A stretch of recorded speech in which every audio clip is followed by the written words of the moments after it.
learning of new details emerging in Paris, in Brussels, in New York, all over the world. Details related to the terrorist group responsible over Friday's attacks in Paris. But first, it's breaking news. Authorities in France are reporting that the mastermind behind the Paris terrorist attacks on Friday is now dead. Bruce Harrison joins me live in the studio. Bruce, so after a period of uncertainty after waiting for the DNA test results, we now have confirmation that the man who orchestrated Friday's attacks is now killed. That's correct, Connyoung. French authorities say a DNA test confirmed that a body pulled from rubble of a building near Paris is that of Abdelhamid Abaaoud.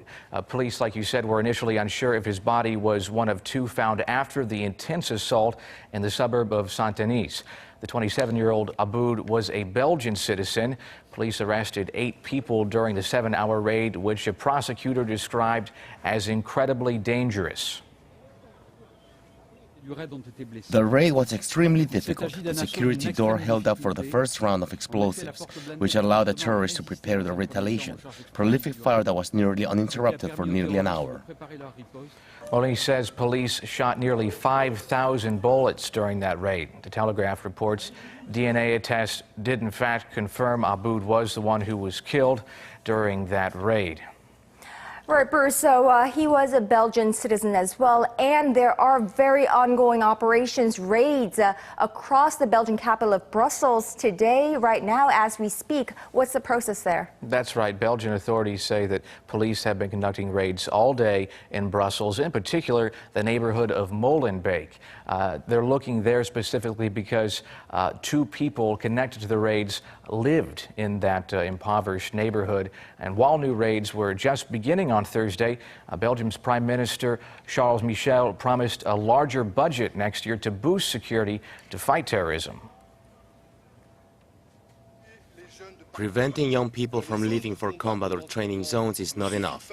We must also prevent those who are not Belgian from returning to our territory. And for us, the rule must be clear. Jihadists who come back must be sent to prison. Michel also told lawmakers laws would be created to make it impossible to buy prepaid mobile phone cards anonymously and enable police to carry out home searches any time of day.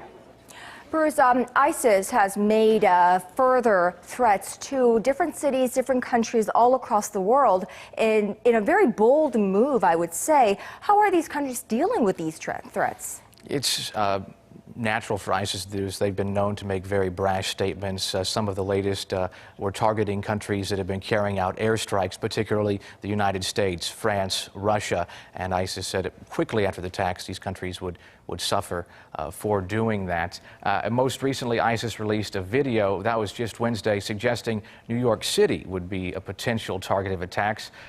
But New York Mayor Bill de Blasio says, in his own words, there's no specific or credible threat against the Big Apple.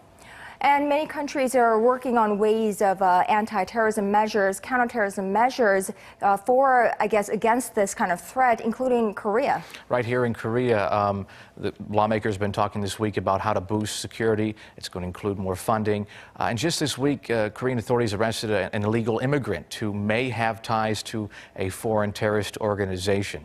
Right, and the Seoul government has issued a travel warning to Paris and France. So that's something that we need to keep in mind. And also, keep in mind that we're learning that the network of terrorists behind the Friday's attacks is much bigger than we had imagined. So it's something that we really need to keep an eye on and look at the developments. ISIS has terror cells in a number of countries, and that's been confirmed. So, yeah. All right, Bruce, thank you so much for that.